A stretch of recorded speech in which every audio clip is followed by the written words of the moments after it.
Pop. What do you see up there? It's a tree folk. It says elemental, but it's a tree folk. I'm not gonna say any other words. If you tap a permanent for mana, it produces 3 times as much of that mana instead.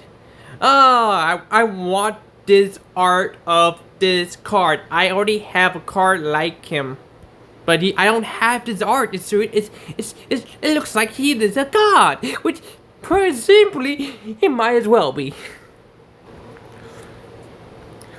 Welcome to your sleep paralysis nightmare. If you play this man, he comes with a divinity counter, which means as long as he has divinity counter, he is indestructible. Well, there's your tough blocker right here. But here's one thing. It's a counter. It's a counter. So proliferate this motherfucker and then use his other effect where you can remove a divinity counter from a module of Knight's Reach, and each opponent discards his or her hand. And then you can just keep doing that. I mean, if you find a way to, keep doing that forever with proliferate, like if you have a, let's say, what's it called? Hold on. An Arnamun Gauntlet and a Teferi Master of Time in your battlefield, you can just prevent your opponent from, playing the game forever. Because you can just proliferate, put that divinity counter back up. If your opponent draws a card, he loses his hand.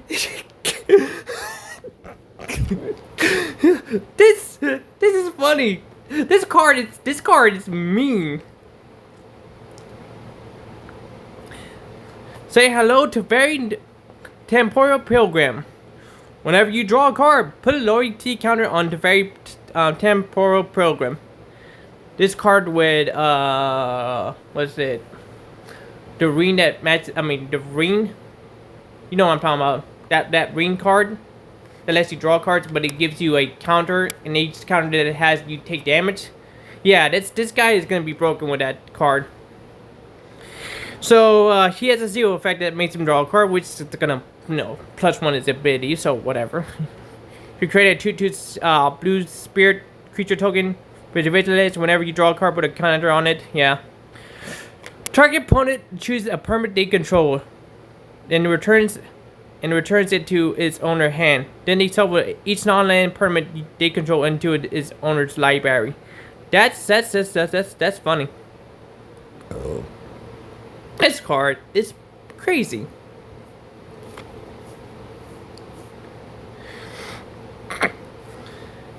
Say hello to your ley line. It's a funny one. If ley line of anticipation is in your opening hand, you may begin the game with it on the battlefield. Well, that means if you somehow start your hand with this card, all your spells can come in class. Hey, that's pretty nice. But still, if you don't even get to that card in your hand, you still can cast it pretty miserable.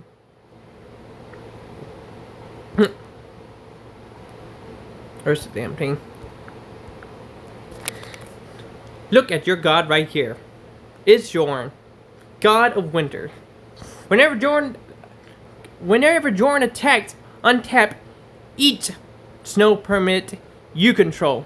That's including lands in him. So frankly, he has vigilance when he attacks. So I mean, I guess you can just. I mean, I don't know why they didn't give him a vigilance counter when he just untaps himself when he attacks. I guess that's good for removal if they have a ability to do so. But yeah, he's really good at untapping. I mean, he's pretty good. He's okay. Say hello to Kodama of East Tree.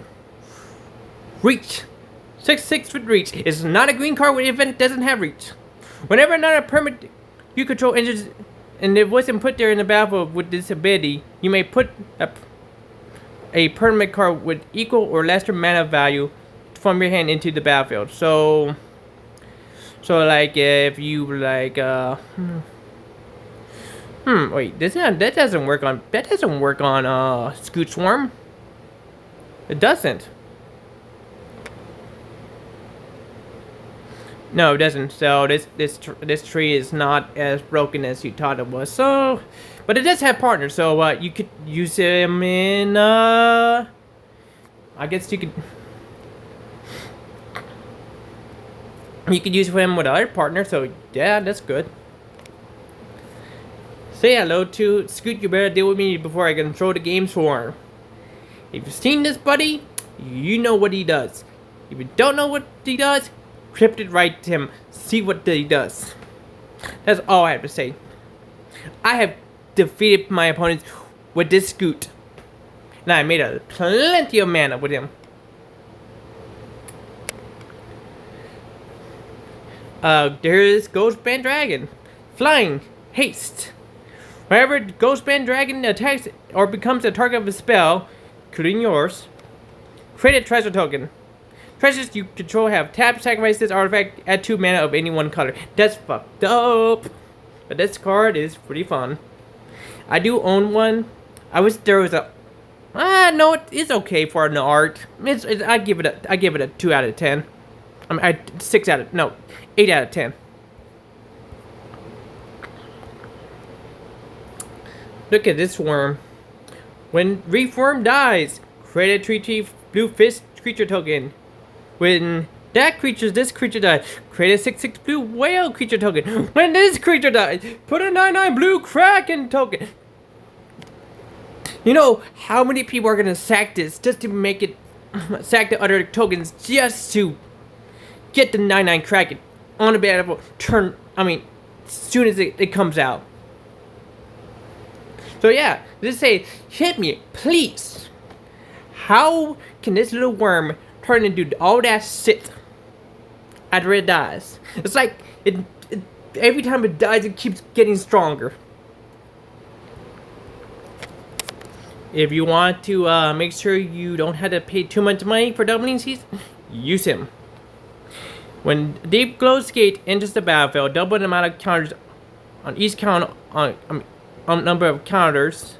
When Deep Glow's Gate enters the battlefield, double the number of each counter of any number of target permanents.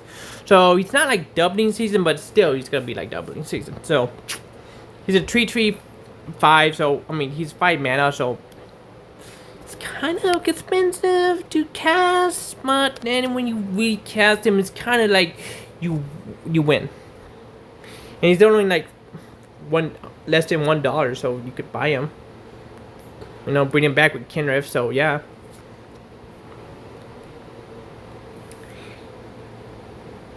We don't need to talk about him. We definitely don't need to talk about him. We definitely don't need to talk about him. But this guy? Can't. Smothering Tight. Oh, this is the one that's 23. Oh, okay. Cool. I wish I wanted to do the other Tight, you know what I mean? I'll show you. I want to get this type of Tight because it's pretty cool. But the problem is it's so damn expensive. Really expensive. But yes, that's a physical art right there. This is not fake. This is so real. I'm telling you the truth. It's on Arena. It's real. Trust me. I'm a doctor. But yeah, every time your opponent draws a card, you had to pay 2 or you get a treasure token. So yeah.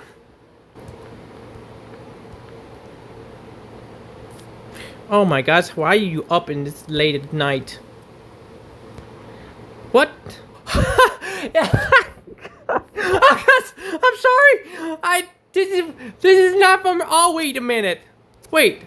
Oh.